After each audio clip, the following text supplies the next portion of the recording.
reconnect with nature and you reconnect with yourself. Albert Hofmann came to feel that the capacity of psychedelics to reconnect us to nature was their fundamentally most important property they have. And he said, alienation from nature and the loss of the experience of being part of the living creation is the greatest tragedy of our materialistic era. It is the causative reason for ecological devastation and climate change. Therefore, I attribute absolute highest importance to consciousness change. I regard psychedelics as catalyzers of this. And awe has been linked to a lot of positive psychological and even physical effects. And like nature and awe have long sort of been known to sort of be tied together, but it's also have been proposed that awe is a key part of the psychedelic effect as well, particularly the mystical type or peak experiences have been associated with eliciting states of deep awe. So it suggests that there could sort of be a synergy here. We know sort of one of the classic characteristics, if you will, of the psychedelic state is this increasing global brain connectivity. So within brain network, communication decreases in a local area, but globally across the whole brain, you've got different regions of the brain all sort of like linking up in quite a dynamic, fluid fashion. And it seems as well that walking in nature has a similar effect of increasing global brain connectivity. So yeah, so sort of inferring from these findings regarding the potential synergistic overlaps here, what are the various, what can we do to sort of maximize enhancement potentially of nature connectedness through psychedelics, or the use of nature as a kind of therapeutic aid to psychedelic administration? And there's a variety of different approaches here. So the simple practice of nature-based journaling is something that's, I think, worthy of attention. The simple act of recording things, journaling things that you encounter in nature. So anything that evokes emotion or a feeling of wonder or a feeling of awe or captivates you or intrigues you, sort of, you'd simply sort of like make a note of that just in the form of the sentence. And this is not a scientific knowledge-based domain. It's something direct, personal, experiential, emotional. The people who'd been recording the things in nature that had captivated them or moved them in some way had this sort of boost in their nature connectedness.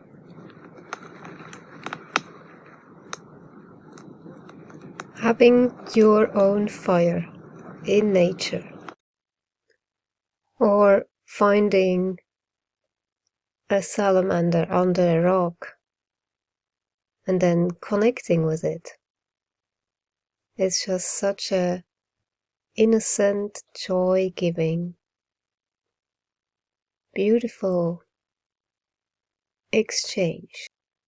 And then in autumn, when you gather your own amanitas, I mean, this is such a beautiful experience.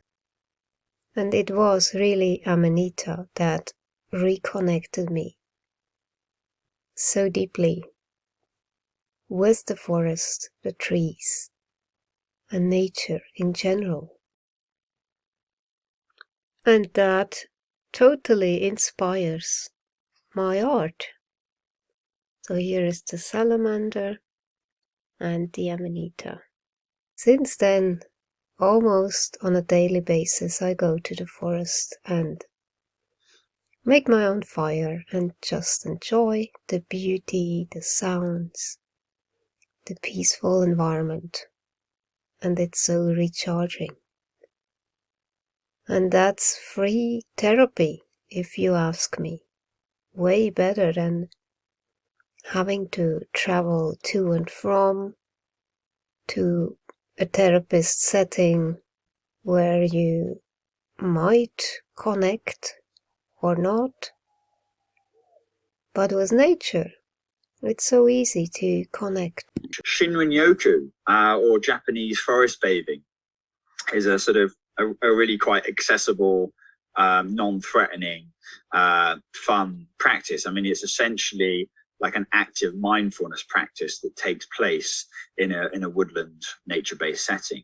And the exercises are essentially designed to kind of get you to slow down and tune into the environment with your various senses. People were encouraged to tune into their childlike sense of wonder of the world. Some people are very interested in the possibility of the idea of having a bit of a dose for psychedelic and going for sort of a nature walks / hike with a therapist. And it's interesting that context has its own sort of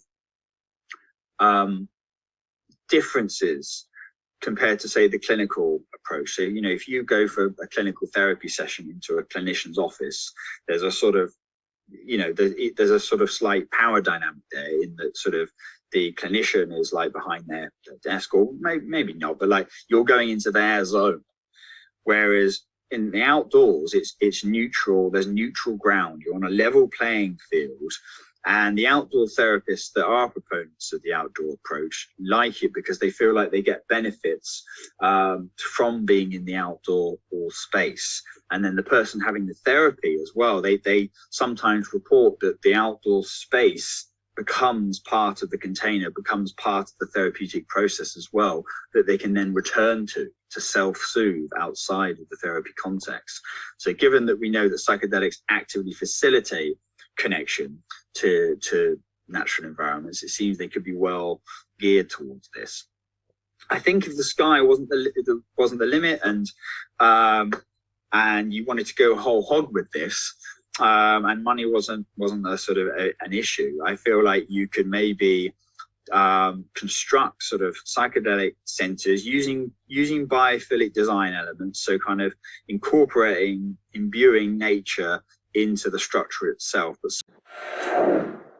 Psychedelics are unique and fascinating compounds for a whole bunch of reasons, but one of them is that they're so unpredictable. The same person will never have the same experience twice, and two people can take the same dose in the same location and have radically different experiences. And this is related to something I've talked about in multiple videos now, and I'm sure you're probably aware of, is that psychedelics can really amplify what is already present. They don't necessarily take something that's external and put it in your experience, but they just amplify your sensitivity to what is going on for you, both internally within your mind and your body, and externally in terms of your sensitivity to your environment that you're in. This is referred to as having good set and setting, where set refers to our own internal experience and what we bring to the experience, and setting corresponds to our external environment that we're in. So first, your physical environment should match your intention. So for example, if your intention is to have a kind of insightful, introspective experience, then your physical environment should be something that's calm and that lends itself to going within.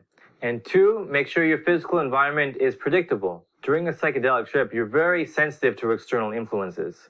You really don't want something to suddenly take you off guard and knock you off your center during your trip, because it can be hard to recover from that and can have a strong impact on your mental state. And three, your physical environment should ideally be aesthetically pleasing and warm and inviting. You don't want to be in an environment that puts a dampen on your mood and gives you weird vibes. It should be something that makes you feel comfortable and safe and positive. All right, so next is social. So first, you should be around people you trust. During a psychedelic experience, you're in a very vulnerable state, and we often have impulses to act weird and do crazy things.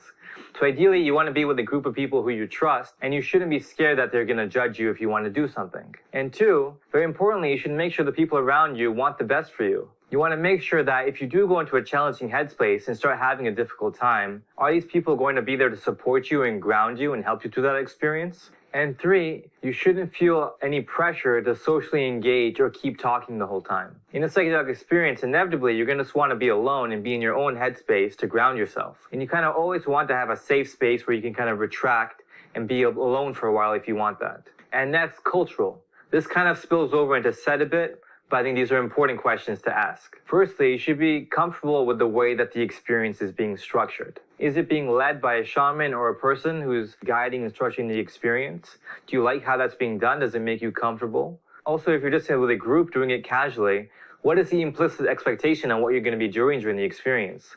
And two, you should try to become aware of any assumptions there are in terms of what is appropriate or normal during the experience. This also relates to making sure that other people have broadly similar intentions to you. For example, if you want to go deep into yourself and have insights and have a self-reflective journey, and then the types of things you're going to talk about and how you're going to express yourself might be different than somebody who just wants to have a good time and mess around. And third is you should take into account how your cultural context is influencing how you interpret your experience. So being in a culture means you're embedded within a set of beliefs, practices, and frameworks.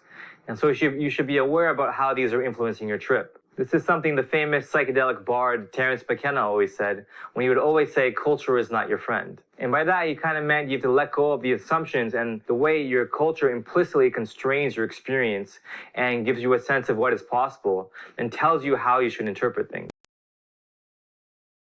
The GABA system is kind of reduces anxiety, calms you down, chills you out.